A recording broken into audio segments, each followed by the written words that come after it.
दिन होना चाहिए मंगलवार। कौन सा दिन होना चाहिए? जम के बोलो जरा। मंगलवार का। विवाह शादी में देरी हो रही हो, या कोई नया कार्य चालू कर रहे हो उसमें देरी हो रही हो, या कोई सर्विस के लिए नौकरी के लिए जा रहे हो और वो कार्य नहीं हो रहा हो, तो एक धतूरा, केवल एक धतूरा, उस धतूरे को फोड़कर उसके अंदर का फल निकालकर उस फल को शिवलिंग पर चढ़ाकर एक लोटा जल शंकर भगवान को समर्पित कर आइए। दिन होना चाहिए मंगलवार। कौन सा दिन होना चाहिए? जम के बोलो जरा। मंगलवार का समर्पित करो। उसके बाद में आप विवाह के लिए अगर समर्पित करें हैं तो विवाह में देरी नहीं होगी। व्यवसाय और व्यापार के लिए या नौकरी के लिए समर्पित करें हैं तो उसमें देरी नहीं। तुम जिस दिए में भगवान की आरती उतारते हो, जिस दिए से तुम भगवान की पूजन करते हो, उस दिए की बत्ती को नीचे डाल दीजिए और उस दिए को पानी की बाल्टी में धो दीजिए। कौन सी बाल्टी में? जिस बाल्टी के पानी से आप बच्चे को स्नान करा सको। मारा केवल भगवान पर से ले जाकर, पास में से ले जाकर उस बाल्टी में थोड़ी देर डाल दो और उस बाल्टी के पानी से उस बच्चे को स्नान करा दीजिए। 15 से 20 मिनट, आधा घंटा लगेगा, बच्चे का बुखार पूरा उतर जाएगा। इतना विधान है दीप का। जब आप पशुपति व्रत कर रहे हो या कोई नियम धारण कर रहे हो या कोई आपने नियम उठा रखा है और वो कार्य आपका हो ही नहीं रहा, आपने 2 बार पशुपति व्रत कर लिए, आपने ये कर लिया, आपने प्रदोष कर लिया, आपने सोमवार कर लिया, आपने सारे अनुष्ठान कर लिए, बहुत सारे उपाय भी करे तो भी नहीं हो रहा है, तो इस बीच वाली पत्ती पर शहद लगाकर बाबा का जो शिवलिंग है उस शिवलिंग को इसको छुआ दीजिए या उससे चिपका दीजिए और उस पर अपनी हथेली रखकर कामना कर कर वापिस घर को आ जाइए। बाबा आपकी वो मुराद शीघ्र 3 महीने के अंदर पूरा कर ही देता है, ये पक्का। तो 3 नियम अपनी जिंदगी में धारण कर लें। अगर ठेला लगा रहे हैं रोड पर, अगर आपके पास में कोई व्यापार नहीं, कोई दुकान नहीं, कोई सर्विस नहीं, कोई नौकरी नहीं, 3 नियम जिंदगी में। पहला, एक बार जिंदगी में पशुपति व्रत अवश्य करो। दूसरा, प्रत्येक प्रदोष एक शंकर जी के मंदिर में दिया और एक अपने घर के दरवाजे पर दिया अवश्य लगाओ, प्रत्येक प्रदोष। और तीसरा नियम बना लो, शिवरात्रि महीने की आती है, हर महीने की शिवरात्रि में शंकर जी के मंदिर पर दिया, बेलपत्री के वृक्ष के नीचे दिया, आंवले के वृक्ष के नीचे दिया और अपने घर के दरवाजे पर दिया। ये 4 स्थान पर दिया। प्रत्येक महीने की शिवरात्रि पर लगाना प्रारंभ करो। 4-5 शिवरात्रि निकलेगी, बाबा इशारा कर देगा और तेरी नैया पार। शिवलिंग है, जलाधारी है, पार्वती जी की मूर्त है, गणेश जी की भी मूर्ति है, कार्तिकेय जी की भी मूर्ति है, नंदी की भी मूर्ति है। तो किसी ने कहा कि गुरुजी हम जब शंकर जी को जल चढ़ाते हैं तो पार्वती जी को, गणेश जी को, कार्तिकेय जी को, नंदी को, सबको जल चढ़ाना चाहिए। शिव महापुराण की कथा कहती है केवल शिवलिंग पर आपने जो जल समर्पित करा है वो जल पार्वती जी को भी मिल गया, गणेश जी को भी मिल गया, कार्तिकेय जी को भी मिल गया। उसके सिवाय तुम्हें ये नहीं कि यहां भी जल चढ़ाओ वहां भी जल चढ़ाओ, ना, केवल शंकर जी पे तुमने जल चढ़ा दिया, शिवपिंडी पर जल चढ़ा दिया, वो जल तुम्हें शंकर भगवान का चढ़ा हुआ जल सबको प्राप्त हो गया। अब उसमें तुम्हें ये नहीं सोचना कि मैंने पार्वती जी को तो स्नान कराया ही नहीं, मैंने गणेश जी को तो स्नान कराया ही नहीं, मैंने कार्तिकेय को तो स्नान कराया ही नहीं, ना ना ना। आज पंजाब की इस पवित्र भूमि पर अगर ये प्रसंग निकला है तो इसको आप अगर सुनेंगे तो आपका जीवन सार्थक होगा। शिव जी को 5 तरह से जल चढ़ाने का तरीका है।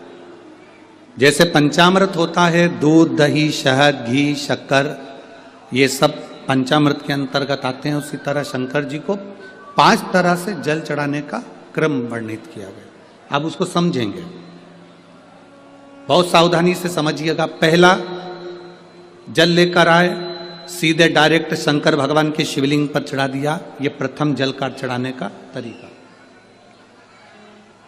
दूसरा,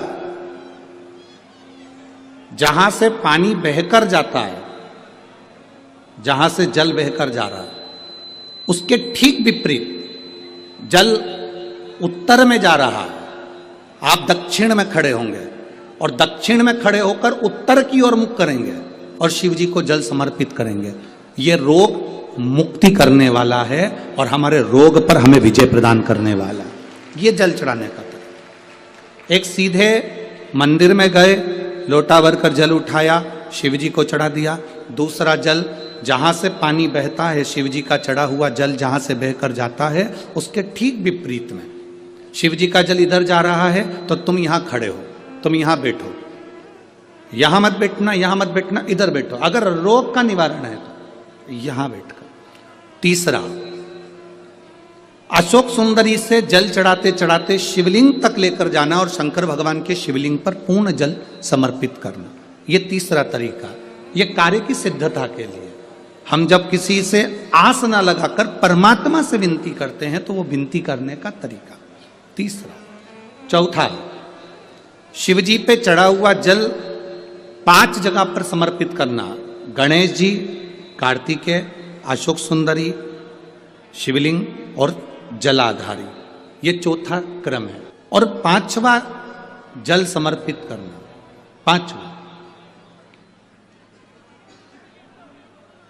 5वें नंबर का जल।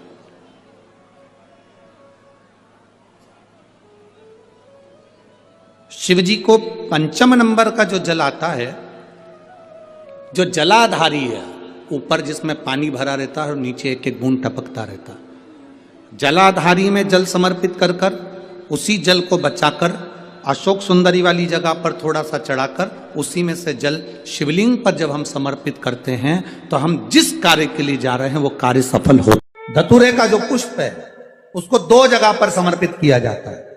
अशोक सुंदरी के स्थान पर जो खिला हुआ भाग है उसको इस तरह से रखते हैं कि शिवलिंग की ओर उसका खिला भाग जाए, और डंडी का भाग इधर गणेश जी, कार्तिकेय जी और 33 कोटि जो देवी देवता हैं उस ओर उसका भाग जाए। एक दूसरा, शिवलिंग पर जब हम धतूरे का पुष्प समर्पित करते हैं तो उस फूल का खिला हुआ जो भाग होता है उसका मुख हमारी ओर होना चाहिए। बहुत अंतर है महाराज। कनेर का पुष्प इससे विपरीत में चलता है। कनेर का जो पुष्प होता है उसकी डंडी का मुख हम अपनी ओर रख लेते हैं और खिला हुआ भाग महादेव की ओर कर देते हैं। कहते हैं जिसका व्यापार ना चले, व्यवसाय ना चल रहा हो, बहुत ज्यादा कष्ट में जीवन निकल रहा हो और बहुत ही ज्यादा तकलीफ हो रही हो, तो धतूरे को हल्दी में डुबोकर शंकर भगवान को 12 बजे समर्पित करें। उस धतूरे को वापस उठा लाएं 5-10 मिनट के बाद, श्री शिवाय नमस्तुभ्यम बोलकर लाल कपड़े में उसको बांधकर व्यापार वाली जगह में कहीं पर भी उसको बांध दिया जाए।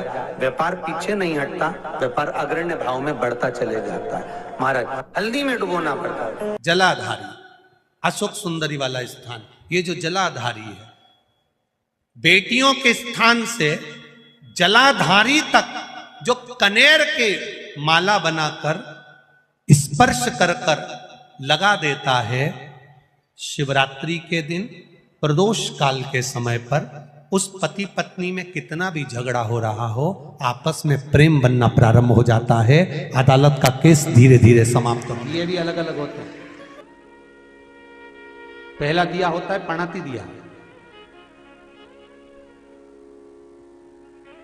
मैं चैनल वालों से कहूंगा, अगर आपके पास में अगर, क्योंकि हमने पहले भी कथा में कहा कि जिस जिस जगह का स्मरण कराएं उस जगह का फोटो भी आप दिखाएंगे तो उसका आनंद कथा सुनने वालों को, ऑनलाइन वालों को मिलेगा। पहला होता है पणती दिया। ये पणती दिया मट्टी का दीप, जिस दीप के अग्रभाग को थोड़ा सा बड़ा कर दिया जाता है, उसको पणती दिया कहते हैं। ये पणती दिया जब भी भगवान के सामने लगाया जाता है तो इस दिए को सम्मुख में जब रखा जाता है तो दिए का जो लोकी मुख होता है वो अपनी ओर होना चाहिए। पणती दिए की जो लो है, बाती है, उसका मुख अपनी ओर होना चाहिए। विष्णु पुराण कहती है अगर इस दिए की बाती भगवान की ओर रहती है तो हमें तपन की अनुभूति होती है, पर इस दिए की बाती जब हमारी ओर होती है तो हमारे शरीर में कोई बड़ी बीमारी आने वाली हो